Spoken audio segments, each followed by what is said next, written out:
Hati-hati sama cewek Jepang. Jadi Wak, bulan ini ada berita kalau seorang kaego atau perawat lansia di Jepang, yang mana itu adalah orang Indonesia, yang melakukan tindakan sekuhara atau tindakan nggak senonoh kepada wanita Jepang yang berusia kurang lebih sekitar 40 tahunan. Dan kejadian ini terjadi di tanggal 6 bulan Mei atau tepatnya bulan lalu. Dan dia baru ditangkap di bulan ini, dan menurut pengakuannya, dia nggak mengaku kalau melakukan tindakan tersebut. Jadi sampai saat ini, kejadian ini masih diproses oleh pihak yang berwajib atau polisi di Jepang. Kenapa dia nggak ngaku, aku juga kurang paham, Wak. Tapi yang jelas dari kejadian ini, aku jadi ingat kasus yang dialami oleh Kohaiku sendiri pada saat kami magang dulu, Wak. Jadi gini, Wak. Kohaiku ini atau juniorku ini kenal dekat sama cewek Jepang yang ada di perusahaan kami dulu. Cewek Jepang ini statusnya sain atau karyawan tetap. Sementara kami orang-orang Indonesia pada saat itu kensushi ataupun pemagang. Kohaiku ini, Wak, sebenarnya nggak punya perasaan sama cewek Jepang ini. Kita sebut aja lah cewek Jepang ini namanya Sirena. Biar gampang ya, Wak ya. Jadi Sirena ini nggak tahu kenapa suka cari perhatian sama Kohaiku ini, alias juniorku. Padahal jelas-jelas pada saat itu Sirena ini masih punya pacar atau cowok. Dan Kohaiku ini juga nggak terlalu suka sama Sirena ini, berhubung karena memang wajahnya nggak terlalu cantik sih, Wak. Sebenarnya lebih tepatnya bukan wajahnya nggak cantik, cuman giginya berantakan, Wak. Tapi terlepas dari giginya, Wak, oke-oke aja sih, termasuk itu bodinya. Disclaimer dulu, Wak, aku nggak bermaksud body shaming. Oke, kita lanjut, Wak. Jadi kejadian ini berlangsung pada saat kami magang, dan lama-kelamaan mereka ini jadi dekat.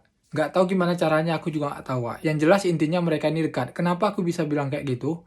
Jadi pernah di satu momen, pabrik tempat kerja kami ini kan ada 2 lantai, Wak. Jadi lantai pertama itu tempat kami produksi dan tempat kami kerja. Sementara lantai kedua tempat produksi juga, dan di sana ada kantin atau tempat istirahat. Jadi, Wak, sebagai gambaran sama kalian, kalau kami break itu, kami kerja dari lantai 1 harus naik ke lantai 2 menggunakan tangga dengan jalan kaki. Pada saat itu, Wak, aku selesai break, jadi mau turun ke tempat kerja. Papasan sama mereka, Kohaiku dan Sirena ini mau break. Mereka bareng breaknya. Nah, pada saat itu papasan sama aku dengan kondisi mereka lagi ciuman, Wak. Memang ciumannya ini bukan mulut ke mulut, tapi Sirena ini dicium sama Kohaiku di bagian pipi ya. Saat kejadian itu, Wak, semuanya buyar. Termasuk itu aku. Karena nggak nyangka kalau di awal Kohaiku ini sama sekali nggak tertarik sama Sirena ini. Tapi nggak tahu kenapa bisa terjadi hal kayak gitu. Dan saat itu saya ingat tuh, Wak, Kohaiku ini minta maaf sama aku karena dia mungkin sungkan atau gimana sama aku sebagai senpainya atau seniornya. Terlepas dari aku kesal karena perbuatan mereka berdua, namanya kita laki-laki, bilang santai aja, tapi jangan lakukan lagi. Karena untungnya cuma aku yang ngeliat. Coba orang lain. Bahaya kan gitu.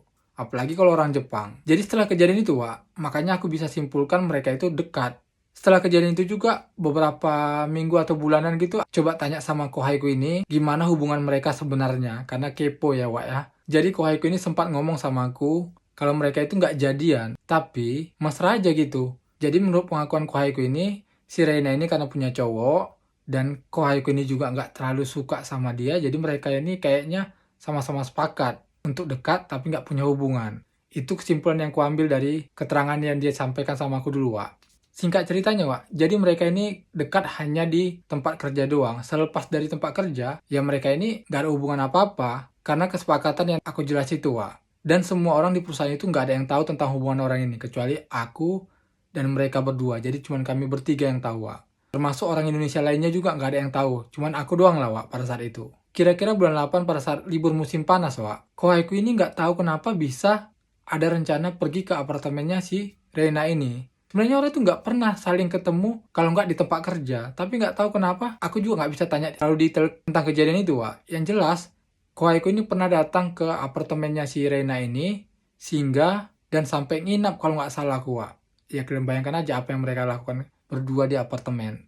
Jadi, selepas kejadian itu, mereka di perusahaan itu biasa aja, sama seperti yang sebelumnya. Tapi, pada saat Kohaiku ini ketahuan kalau dia suka sama satu cewek Jepang di bagian atau departemen lain, si Reina ini kayaknya cemburu sama dia. Tiba-tiba, Wak, ada kejadian yang membangunkan. Si Reina ini ngelapor sama orang kantor kalau Kohaiku ini maksa untuk masuk ke apartemen dia. Coba lah kalian pikir, cewek Jepang ini manipulatif kali kan, Wak?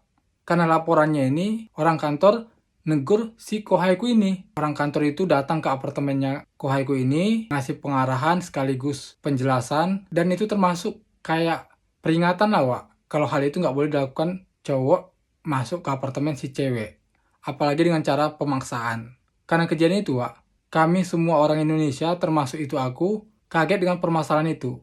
Dan nggak sampai di situ aja, Wak. Kami pikir ini masalah yang tahu itu cuman si Rena, orang kantor yang negur kami tadi, dan kami orang Indonesia semua. Ternyata, Wak, satu perusahaan tahu semua.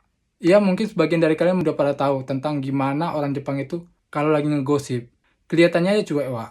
Tapi, wah, parah lah, Wak.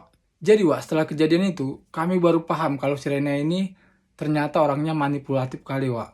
Di sini, Wak, aku bukan berpihak sama Kohaiku karena dia Kohaiku ataupun karena dia orang Indonesia.